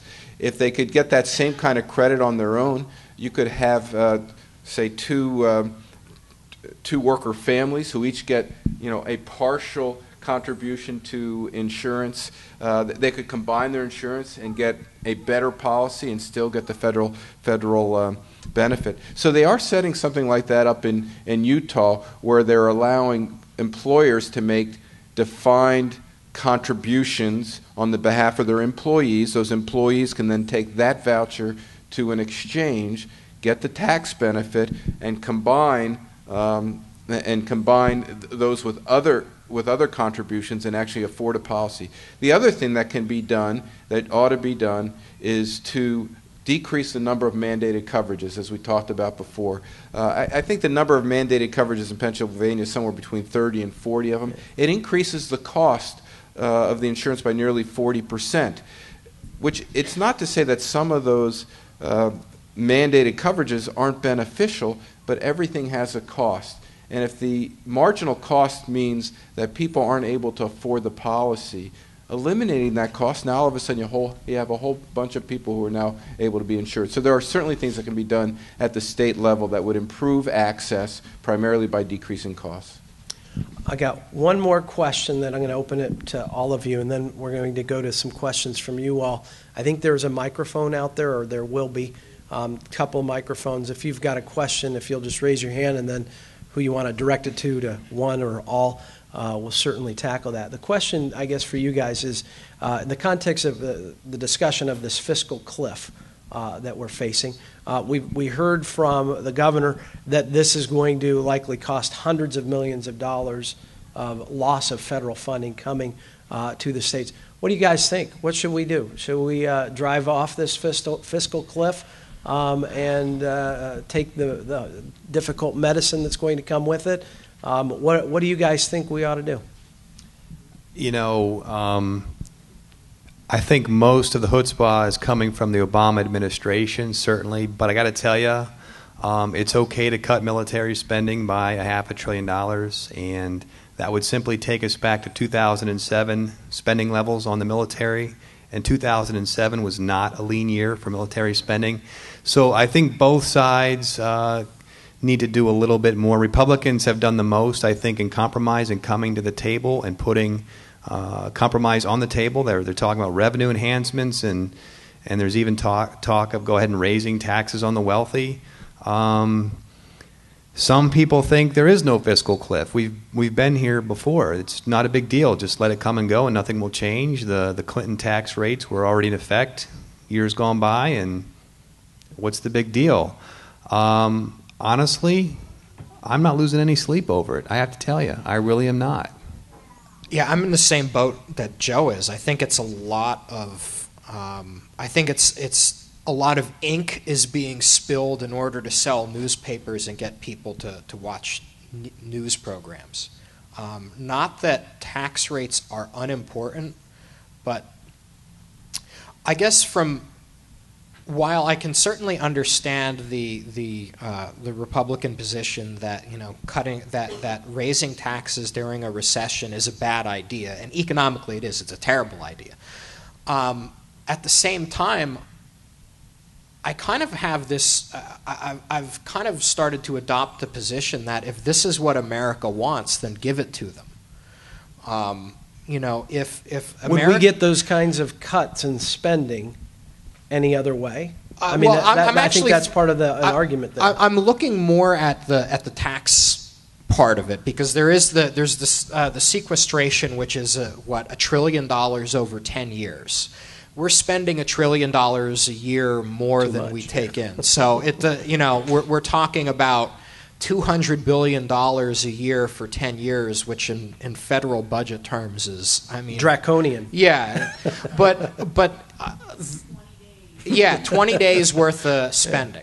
So I guess what my position, the way that I'm looking at it is, although it would be terrible, it would be bad economically, if the American people decided and voted to reelect President Obama because because he was charismatic or they weren't paying attention to what he said, then give it to them. Let the tax rates go up. And the Republicans, if they wanted to, they can vote present just like Barack Obama did while he was in the Illinois Senate. And the tax increase can happen, and businesses will collapse. And then Republicans can say, we did what you wanted us to do, Mr. President. This is what happened. And I agree, the media won't portray it that way. But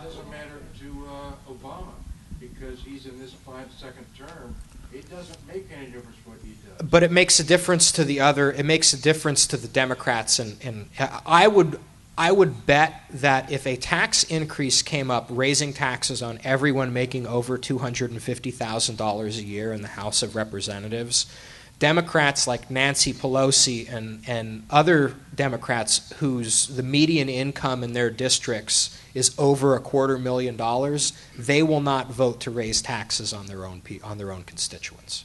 They just won't do it. So it would really blow up in the face of the Republicans. I doubt it. The reason I doubt it, I'm sorry, I don't mean to be rude, but I hear this stuff and it just drives me nuts. Because if I have, is that ready to go? If I have $250,000, you can bet your bottom dollar that it won't be here in the United States. I'll have a big account over in the Caribbean someplace, and I'll have a bunch of write-offs to my brother-in-law and sister-in-law who runs a not-for-profit organization where I can give them $100,000 or some other kind of thing. And I'm not a lawyer, but even I understand some of what's going on. So it's like they don't make $250,000. And therefore, $250,000 price tag is bogus, totally bogus. Sorry, thanks. Nick, did you want to comment on this? And then we'll go to... Yeah, I think it's the whole discussion has been disingenuous and not really concentrating on what's important. The fiscal cliff means we're worried about falling into an economic recession. And we're saying the way we're going to stop that is by lowering taxes. Don't raise taxes or we're going to go into a recession. We're also saying we're going to spend more money or we're going to go into a recession. Well, the problem is who's spending it is the government. And when the government spends the money, they waste it. And so they get that money to spend one of two ways. Either they do present taxing now, again, hurting the private economy, the engine for growth, what has created prosperity for our country over the years, or they're passing it down the road and guaranteeing more taxes for our posterity, again, ruining the economy. If you look, the argument is pretty easy to make. We've all seen it. Over the last 40 years, government has grown significantly, and as government has grown, we've gone from growth rates of 4% on average through the 40s and 50s to a 3% GDP growth rate through the 70s and 80s, 2% through the 90s, and now, if you look at the last year, we're at 0.1%. And while GDP is doing this, the percent of government expenditure, if you look at it at state, federal, and local level, spending is about 40% government. And government wastes our money because somebody always will spend somebody else's money in a way that doesn't make sense. And when we spend our own money, we do that better. And so the reality is, what do you want them to do, Nick? I think they need to have a grown-up discussion and say, look. Okay, that's not going to happen in Washington. Government. We can all agree on that, right? You know, the one is. This is just the reality. As government spends more, it's taking it out of the private economy and people are losing jobs. And I think people can understand. The Republicans ought to be saying that. The second thing that I think is important, I don't think the Republicans should die on this entitlement sword. I think they should point out right now Social Security and Medicare have an unfunded liability of $80 trillion. Here are the facts. We made these promises to seniors. We're making promises that people are entering the workforce now. We can't possibly meet these promises. So let's get together and address it. Let's not break the promise that we made. But for the Republicans to say, oh, we got to fix the entitlements, and the Democrats to say, don't touch them, I just think it's sort of a joke. They have to be fixed, and I just don't think the Republicans should take that on by their own. They should lay the facts down and say, look, we're ready to sit down any time, but right now we've made promises to people that we can't possibly keep. All right, questions? Go ahead and raise your hand, then a microphone will come to you. I have a couple of questions. One of you or all of you can answer it. I'm going to get back to the local area here in New York, Pennsylvania. One of the things I'd like to know about these elected officials is the unions that are giving these guys money. How do you find out what their names are, who they represent, and how much are they getting? Term limits. Well, hold on. Well, let's answer that first one because that's actually pretty easy. Yeah, the first question is actually really easy. So there's the Pennsylvania Department of State website actually has a campaign finance thing, and you could just you go to the campaign finance report. Just type into Google Pennsylvania Department of State, and one of the options on the side is campaign finance. You can actually click on that, and it'll let you search for your representative. It's not a particularly friendly, user-friendly system. So actually what CAP did, we've actually gone ahead and we've been tracking public sector union contributions. We set up a website called paunionmoney.com. And what we did was, it hasn't been updated post-primary. So all the information that's on there is from the beginning of the year through the primary election. And we actually have 6 government unions or union-affiliated PACs that we track contributions from. And you can look at how much money people are getting. We also have a post that I put up on our website, empowerpa.org. If you go to the right-hand side, down at the bottom of the screen, it says more news blogs or more news. If you go in there, you'll actually see, I think it was the Tuesday or Thursday before the November election, we have a government union money pre-election update where you can actually go in and look at everybody who was on the ballot to see how much money they got from the unions. Thank you. The other issue is we talk a lot about term limits. I read it in the paper. Friends of mine say that's what we need to do. I get term limits. That's a constitutional amendment, is that right? And who has to bring that up? Me, you, or? In Pennsylvania, the citizens do not have the power to change the Constitution. And so it is required to go through the legislature in order to do that. So that is a very difficult thing for Pennsylvania. Every state that has a substantive term limit, it was done through the initiative process. States that have done it legislatively tend to be pretty weak and allow for sort of that turnstile, revolving door, exit and entry back into government. So that's a very difficult thing. We have talked about how we can get to that. Eventually, I would like to see initiative and referendum as a part of our Constitution so that we, the people, can pursue term limits, spending limits, other types of things. But I'm afraid at this point, we don't want that. Because right now, when the unions are spending, $50 million over 3 election cycles, we will get our teeth kicked in. So we don't want to have to fight that battle until we defund the unions. Only then do I believe that we can get initiative and referendum so that we can get term limits and other types of limitations on the growth of government. The other way that we can get kind of a quasi-term limit, a big problem in Pennsylvania is we actually incentivize the wrong kind of behavior. The incentive system for the legislature is set up so that the longer you serve, the more money you get when you retire through the pension system. Rather than having a straight multiple where you actually get an extra percentage of your salary after you serve a certain number of terms. So one of the ways that CAP is trying to combat that is anybody who we financially support in the elections has to opt out of the legislative pension system. And what we would like to do is eliminate the legislative pension system as a first step to self-term limiting. The next step to self-term limiting is to join the 46 other states who have a part-time legislature. We're only one of 4 states with a full-time legislature. We have the most expensive legislature in the country. It's more expensive than California. We have over 2,900 people that work for the legislature. So there are a lot of things that we can do to make staying in office for a long time unattractive. And I believe that the first step to that process is leveling the playing field against the people who benefit from big government. Yeah, absolutely. And until we do that, I don't see any of these types of reforms happening in Pennsylvania.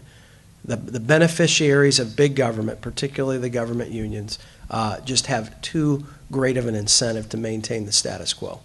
And the rub is, we talk about part-time legislature. term limits, doing away with the pension system, that all can only originate in the legislature. Because as Matt said, we don't have initiative, we don't have referendum, we don't have recall, and we have no means to call a constitutional convention. Pennsylvania is one of the least democratic, small d, democratic states in the country, and it's really unfortunate. I personally would favor a constitutional convention, but guess what? It can only happen from the legislature. And actually, Article 1, Section 2, Matt, something about all power originating with the people, and they should be able to throw the chain. Reform, alter, or abolish their government as they see fit. It's a basic right of the people. Well, how are you supposed to do that? So it's really kind of a conundrum. Yeah. Thanks very much. I really appreciate it. Jeff has the mic back there, and then we'll. Thank you. One quick question on the splitting up of the electoral vote. Okay. Democracy: one man, one vote. Okay. If you go with your system, let's just take hypothetical. How many people live in the Philadelphia area? About 1 million. Okay, let's say 1 million down there vote all for Obama. How many people live in York? Some precincts they did, sir, but go ahead. Oh, okay. That's fine. That's fine. How many people live in York County? Good Lord, 350,000, I think. Okay, 350,000. They all vote for Romney. So the people, 1 million votes in Philadelphia, gets one vote. The 350,000 people in York County get one vote. That is not equal. No, that's actually not the way the system's set up. No, that's the way his would be by the districts, right? No, by the how's yours? Each of the districts, each congressional district has the same number of people living in it. So yeah. That's how they apportion congressional districts. So actually, Philly would have multiple votes because you've got multiple congressional districts in that area. So one other question. Why didn't they use the new electoral map this year for Pennsylvania? Let's hear it from your lips. Why didn't they use it? Are you referring, is he the state? The one that got thrown out of the court because it was so skewed it was ridiculous. Well, you know what? Let me tell you what. Here's where we're going to agree big time. The gerrymandering has to stop. Yes, it was. Absolutely. That's right. And Iowa has the best model, and that's what Pennsylvania should do. The Constitution of our state says the districts have to be contiguous and compact, and they're anything but. So I think we need to stop and agree on that and talk about that later. But I agree with you. The gerrymandering, to me, is the problem. Yeah, both parties do it. Sure. Both parties should stop doing it. Yeah, absolutely. You now have elected officials who are picking their constituents rather than constituents who are picking their elected officials. How would they define compact? And then I'm done. Well, I mean, there's some case law that I can't get into the weeds on that, but I mean it's subjective. There's no question. But again, look at the map. There's the old straight face test. It just doesn't pass. Well, basically, the reason that the Supreme Court, the Pennsylvania Supreme Court, threw it out is because a piano teacher up in where was she from? Lehigh Valley. Did her own map and showed you can make these much more compact and contiguous, and that, well, she demonstrated that it could be done, and I think that was the reason they ultimately threw it out. Republicans waited to the 11th hour to try to get this done, and it essentially cost them. I think the Senate, certainly, Leo, you know what would have done in terms of the map from just a purely partisan standpoint. But I think that you'd find definite agreement that this should be done. In states, they do it with an independent commission, that they take the politics out of it. Unfortunately, what they do in Pennsylvania is they figure out who the incumbents are, start to map around that, start to move. We saw this. They moved some of the good guys, pushing them into the same district so that if they were ever to try to run for the Senate, they would protect somebody else who's a weaker. It is unbelievably political, and both parties do it. And let me just make something clear. We don't, Citizens Alliance of Pennsylvania, we don't get along with the Pennsylvania GOP. That's putting it kind of mildly. We're equal opportunity. We actually put a significant amount of resources into challenging incumbent Republicans in the primary. Generally speaking, our principles are, they're free market, what would be considered classically liberal. So that puts us at odds with 90% of the Pennsylvania GOP, at least the Pennsylvania GOP who are in charge. Can I just ask you one? I'm sorry, but can I just follow up on that? How many conservatives are in the House, and how many are in the Senate? And do we pick up any seats in the House or the Senate this last election? We picked up seats in the House. It's hard to give you a solid number. There are a number of people who are conservative. What I'll say is that in the House of Representatives, we added 2 more conservatives. They would be a gentleman named John McGinnis from Altoona. We actually recruited him and knocked out a 34-year Republican incumbent in the primary election. And John was finally made it through the November election. And there's a young man named Tommy Sankey, who's from Clearfield County. He replaced a retiring representative, a Democrat, actually. He replaced a very pro-labor Democrat. So we added 2 more, and I'd say there are probably about 20 reliable conservatives. Here, let me answer it this way, just because we know that some of the whip counts on legislation that actually never made it to a vote because they were short of reaching a majority of 102 in the House.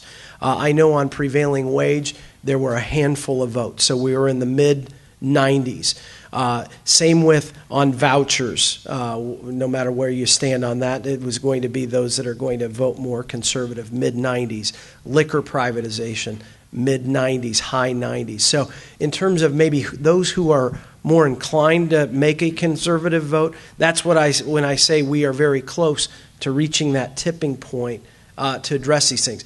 5-10 years ago, we wouldn't have been talking about prevailing wage. We wouldn't be talking about liquor privatization. So I believe that that's how close we are. We're not to that point to get over it, but I think would you agree with that? I'd say if we could pick up another dozen in the House, we'd be to where we need, and we need maybe a dozen in the Senate. Yeah, unfortunately a dozen in the Senate, but I'd start out with 5. I think if we got 5 solid conservatives in the Senate, that would be a good start.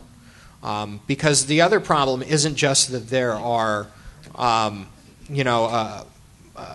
there's a bunch of what I've stolen from a good friend of mine, the bedwetter caucus, that they don't have a particular ideology. They are Republicans because that's how they could get elected.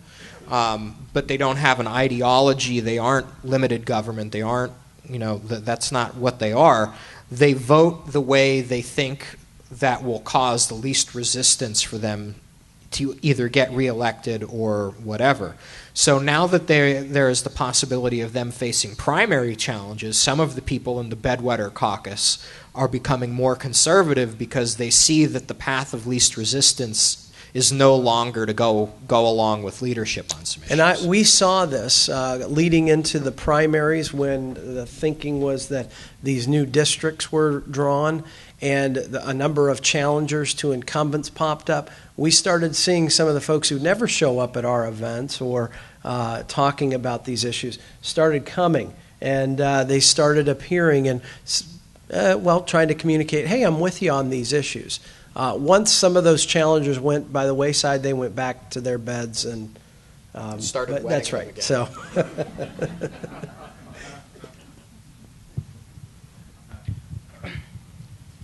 Okay. I want to keep this really zoned in on states' rights and talk a little bit about health care and states' rights.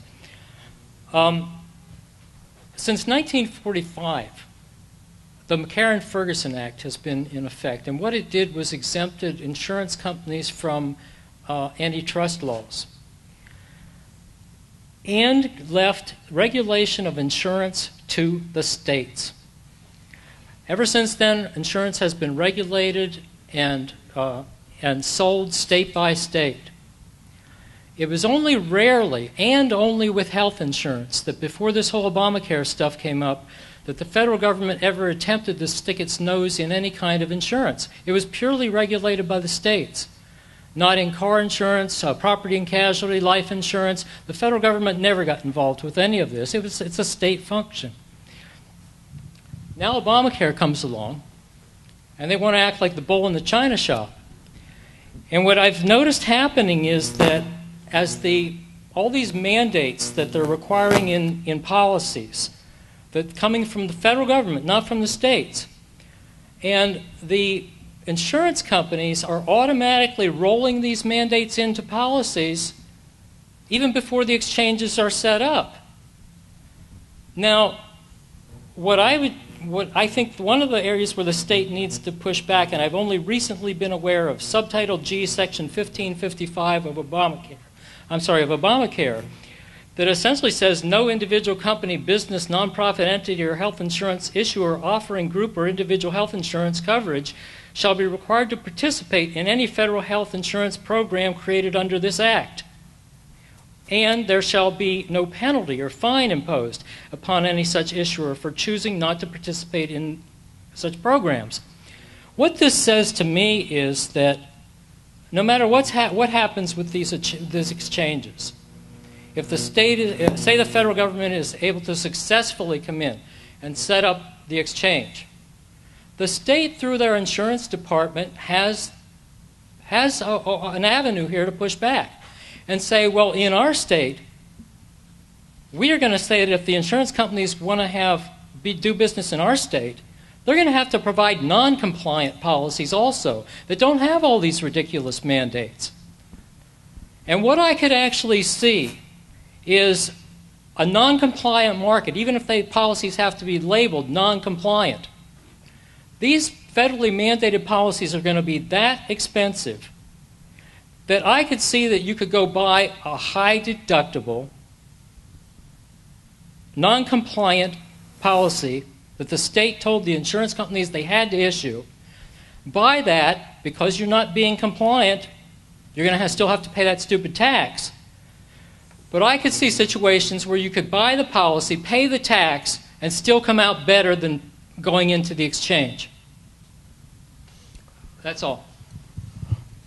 Any thoughts to that, Nick? Or? Yeah, I mean, absolutely. That's one thing I hadn't mentioned, which is that even if the federal government does set up the exchange, the insurance commissioner still regulates the insurance, and I think that's a terrific way to go. The other thing that people don't tend to talk about a lot, talking about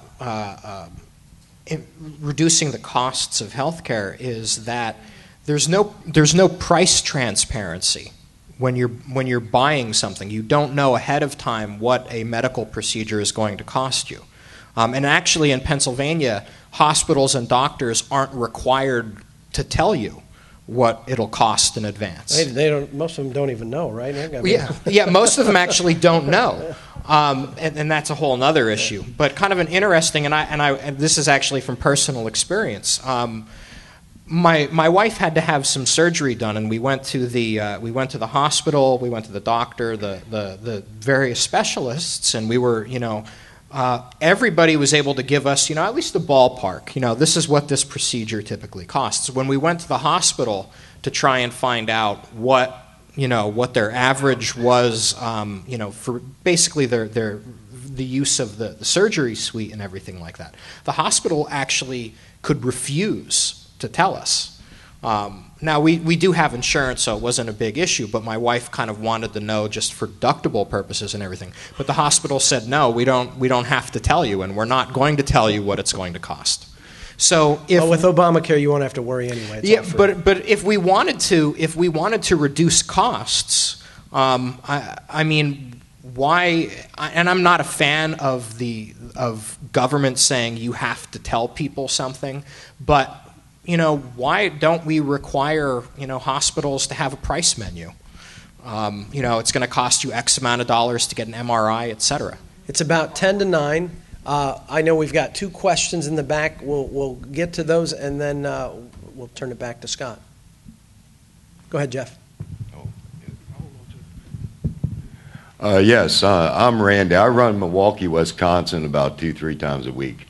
And during the campaign with Scott Walker, going up there on the TV, radio, that you would have thought he was going to lose by 10%. Now, what Scott Walker did, it's real simple how he won, was to tell the truth, what he was going to do, how he was going to set things up, and anything negative said about him, like there's going to be hundreds of teachers laid off. Well, guess how many got laid off? 0. They had school teachers come on explaining they have more money now to work with. So with the big unions up there, like Harley-Davidson, a lot of them big unions spent a lot of money, but a lot of those union members voted for Scott Walker because he told them the truth, and they got a surplus. And one short thing, Leo, it's good to be in a majority. Since I've been at this meeting, I don't like you either. Thank you. Just kidding. And I'll meet you outside after the meeting. Jeff, I know there was one more back there. Yeah. I'll hold on to it. Okay. Just wanted to ask 2 very parochial questions, if I could. Number one, is there, I know, Matt, your site certainly and Leo's site would be great places for information as well as Joe's blogs, but are there any other specific places that we can go that gives us the kind of information that we got here tonight without having to deal with all the folderol that you might read on other websites? Can you give us a sense of direction on where to go? Well, I think in terms of kind of statewide politics, if you don't go to Keystone Report, KeystoneReport.org, it's like DrudgeReport.com. KeystoneReport.com is kind of our central site for political issues.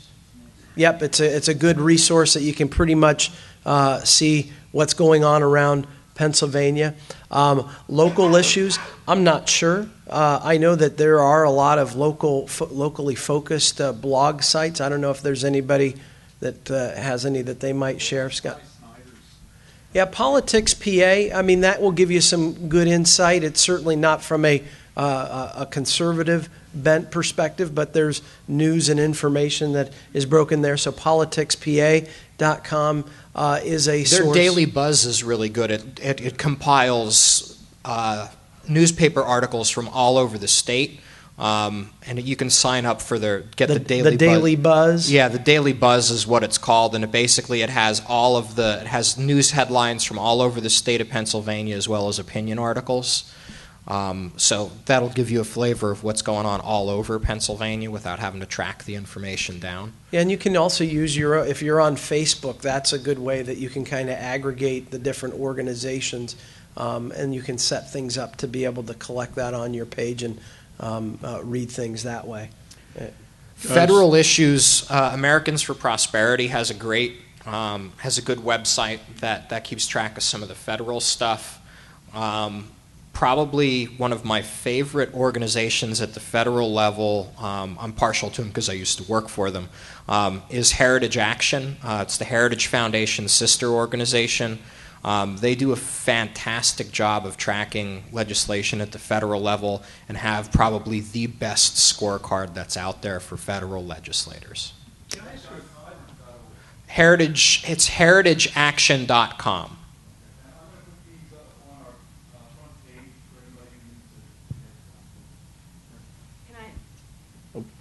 Just one final question. Do you fellows within your separate organizations ever light on an issue on a monolithic point of view, telling all of your subscribers and members and so forth as to what it is that we should be doing so that we can act in concert with one another and not in different avenues or venues? Let me tell you where we are going to be focused at Commonwealth Foundation, and our Strike the Root strategy is to take on the government unions, because we believe if we don't take them on, we're going to lose on everything else. we intend to use a number of issues that are going to be coming up in the next 6 months to help people understand the government union problem. I'm for liquor privatization, not because I really want less expensive and more convenient wine and spirits. I'm for it because it's not a government function, and we're taking on the government unions right there that are part of the pension system and the problem. And if we can't beat Wendell Young, who is from Central Casting of Union Thug, if you have that in your mind, that's Wendell Young. If we can't beat him, we're not going to be able to beat the PSEA, AFSCME, SEIU that are much larger and bigger. So we're going to be tackling that. We have our neighbors, friends, and family are all for it. It's about 60, 70%, no matter where you go in the state. That's one that we can win. Let's win one. Pensions. That is going to be the biggest challenge in our future. Your property taxes are going to go up because of this. State taxes are going to be consumed by required payments into the pension systems. This is threatening to bankrupt school districts. They're already talking about this. Municipalities as well.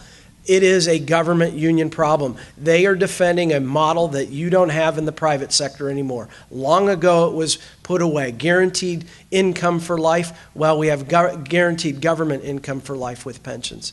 And then finally, we're not at this point yet, but we want to prohibit any public entity from collecting dues, fees, or political action dollars for any private organization. Meaning, prohibit your school district from collecting money for the PSEA that they then spend against us, the taxpayers. And that is an opportunity, I would say, that is right here. If you are paying attention to your local school district, this is within the power of your school board. Your school board at negotiation time can say, hey, the taxpayers are no longer going to collect the dues for the PSEA. And in fact, some school districts are collecting political action dollars with taxpayer money. That they are taking political action dollars out of teachers' paychecks that agree to it and are sending it to the union. You can have an impact right in your local school district and say, we don't want this any longer. No longer should the taxpayer serve as the collection agent, any more than the taxpayers should collect the money for Gold's Gym because all the teachers are members at the fitness center. We wouldn't have put up with that. We would tell Gold's to go collect their own money. We should tell the PSEA to go collect their own money as well. So those are the issues that are coming down our pike as we focus on the chief problem, the major obstacle in Pennsylvania. So our website, we have email updates each week that tell you where we're at on these things. If you go to commonwealthfoundation.org, and you can sign up for our free email updates and we'll keep you apprised.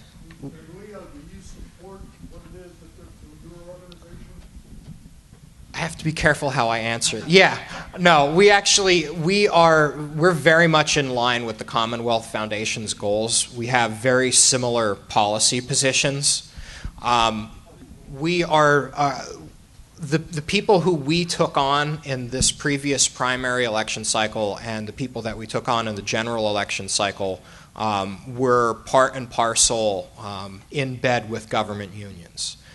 So the government unions are really high on our priority list because we need to, as Matt said very well, the pension problem is going to explode. There are a number of issues that we need to address, and in order for us to do it, we have to, really go head on against the government unions. There are some other bills, other pieces of legislation that'll come up that will let people who are subscribed to our email list know about. We do a weekly or maybe twice a week email blast out to our list, and that's for free, and we'll let people know what's going on. But yeah, we are very much the Commonwealth Foundation provides the intellectual ammunition, but we're kind of the gun. I mean, you have to have the threat of a big stick to get these people moving. Which one pulls the trigger? Taxpayers. but we are very closely working with, as close as the law allows us to interact with the Commonwealth Foundation is what we do. We are technically, we are 501c3 under the IRS code, which limits our ability to engage in political action. Leo is a 501c4 and a political action committee that is able to do a lot of things that we simply cannot do. But those are all parts of the same army, if you will. Keep his military analogies going. I just want to put one little plug in. There's actually a fella in York, Scott Wagner at Penn Waste, who's a supporter of CAP and CF, who has his own website and kind of aggregates their thoughts and actions, and that's scottrwagner.com. And there's a local guy who's doing what he can, as a businessman financially to support these groups, and he also has some strong opinions on what the legislature is doing. So check out scottrwagner.com, and there's a good example of what somebody locally is doing to try to help keep folks informed.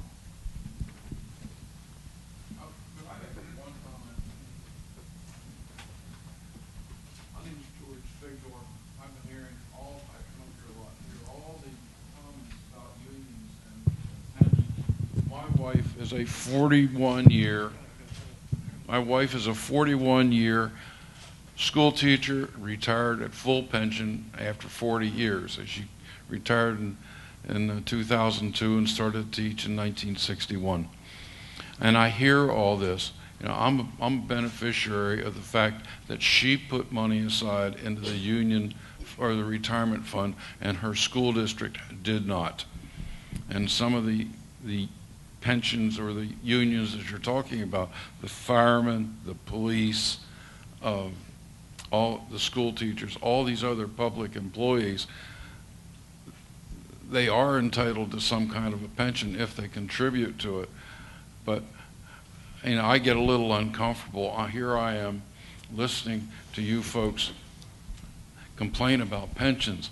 I'm living off of my wife's pension in some respects. Couple of comments.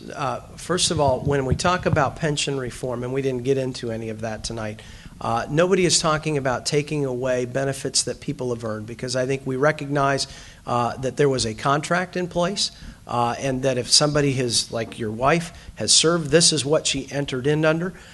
These were not her decisions. These were political decisions that in many ways were simply unaffordable. They were great promises politicians could make that we, the taxpayers, can't afford.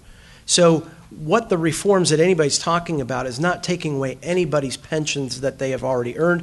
It is the future. It is saying new people coming in, it should be like what we have in the private sector, a 401k. People that are currently working, the idea that we would put forth is that you would be guaranteed the benefits that you have already earned under the contract, but a date forward, you are also in a 401k. This is the only way that you're not going to say, hey, we don't care what happens to our neighbors that will have to pay higher property taxes to maintain a level of income, guaranteed government income for life, that is simply unsustainable the way it is trajectory right now. So I think that is where this isn't about bashing teachers or public employees. It's saying, hey, this is unsustainable. It'd be great if we could guarantee everybody an income for life, a defined benefit pension plan, but we simply can't. We don't have the money to do so. And when it comes to people not putting in, you're absolutely right. We're not paying the full cost of this. Again, this is where the politics and defined benefit pension plans, they don't mix, and they've put us in the situation we're in today that we're talking about having to reform them. Hope that answers some of it, but can appreciate it, and I'm glad we got to clarify that. This isn't about beating up on public employees that entered into a contract, and I think we have to honor that. It's going to be very painful. I appreciate that, and we do need to. I agree with you wholeheartedly. Okay.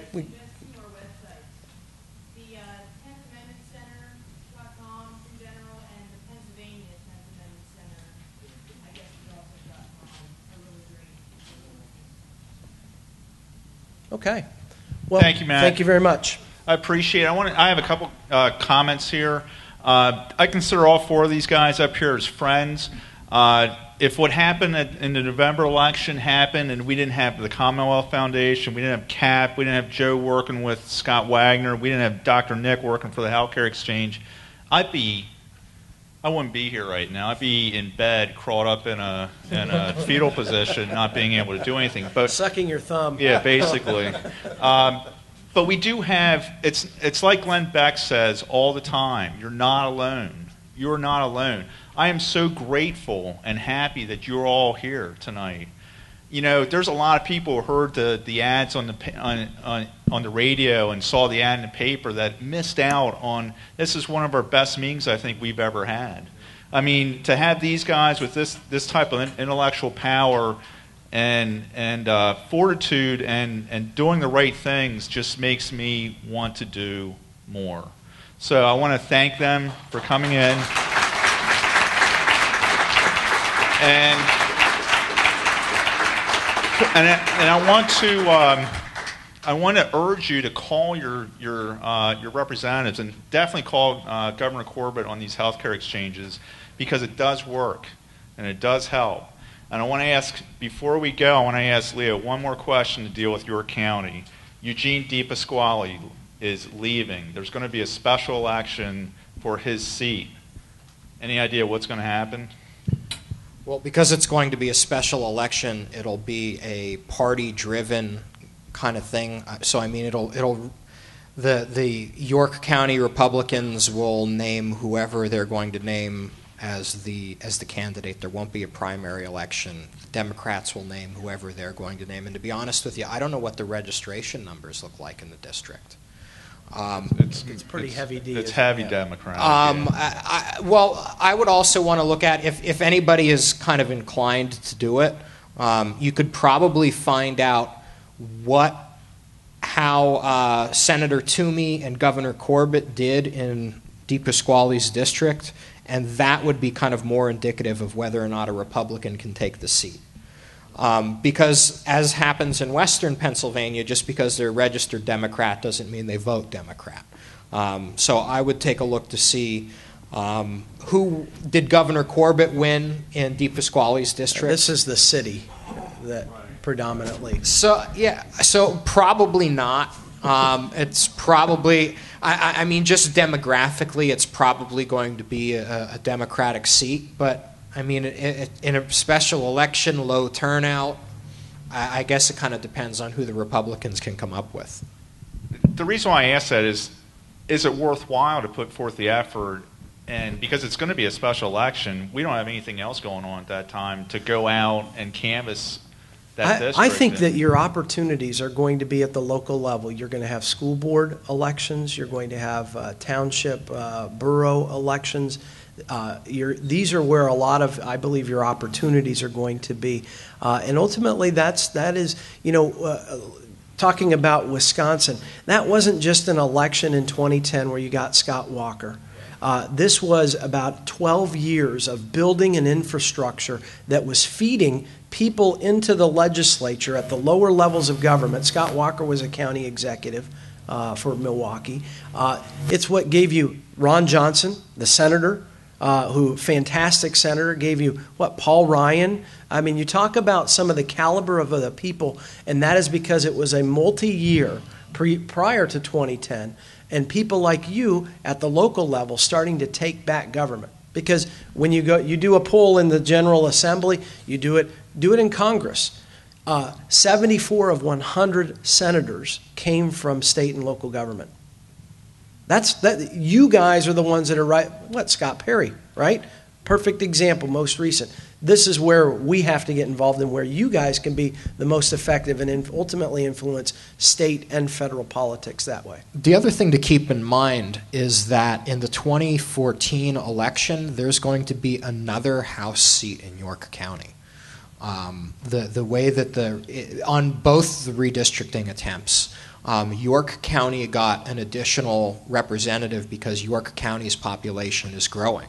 So there's an open seat, and in open seats, conservatives win.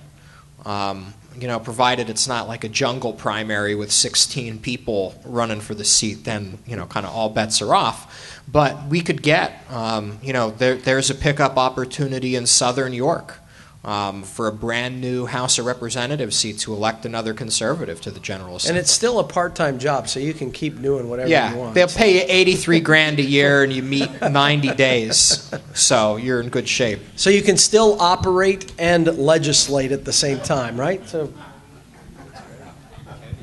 Thank you, gentlemen. I appreciate it. I do want to make one more comment that we do have our sales table in the back. There are a lot of books back there that are perfect Christmas presents and flags. So take advantage of it because the holidays are less than 3 weeks away. Thank you very much and have a Merry Christmas. Appreciate it.